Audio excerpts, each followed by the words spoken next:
అంటే ఆయిల్ వేసుకున్నాం. ఇది అప్పడం వేయించిన ఆయిల్ అండి, వేరే ఆయిల్ కాదు. ఖచ్చితంగా చేపల పులుసుకు శనక్కాయ నూనె వాడాలి, అప్పుడే సూపర్ టేస్ట్ ఉంటుంది.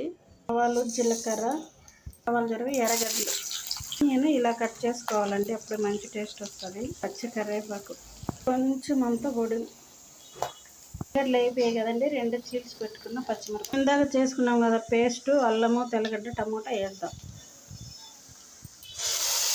1/2 టీ స్పూన్ పసుపు. పచ్చి వాసన పోయే వరకు బాగా వేపుకోవాలండి. ఇది నేనైతే చింతపండు వేయటం లేదు, మామిడికాయ వేస్తున్నాను. మీకు కావాలంటే చింతపండు వేసుకోండి. ఇంట్లోనే తయారు చేసుకున్న కారం, ధనియాల పొడి తక్కువ వేసినానండి.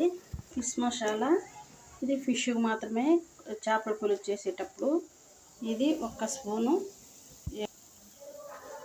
ధనియాల పొడి, మిరప్పొడి, ఇలా ఫిష్ మసాలా అన్నీ నేను ఇంట్లోనే తయారు చేసుకుంటాను. అంగట్లో అయితే షాప్లో కొనుక్కోను.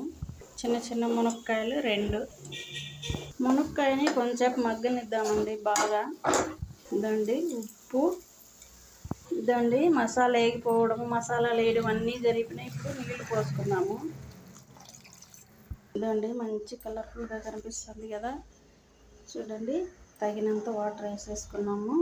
ఇది బాగా మరగనీయాలండి. ఏంటండి మంచి స్మెల్ వస్తుంది, చూద్దాము.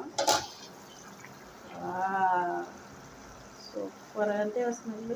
ఇదండి చేపలు ఉప్పు పసుపు వేసి కడిగాను, ఉప్పు పసుపు వేసి మళ్ళీ ఊరపెట్టాను. ఫ్రెష్ చేప అండి, గంటి పెట్టకుండా చేత్తోనే కలుపుకున్నామండి. రసంలో పెట్టాను కదా మామిడికాయ ముక్కలు కూడా వేసాం కదా. మెంతులు, జీలకర్ర పొడి, ఇది చాలా అంటే చాలా బాగుంటుంది. అండి దీంట్లోనే వేస్తే ఉడికిపోతుంది, భలే టేస్ట్ ఉంటుంది ఇలా ఉడికిపోతే. మామిడికాయ ఇవన్నీ వేసిన తర్వాత ఇలా ఉన్నదండి.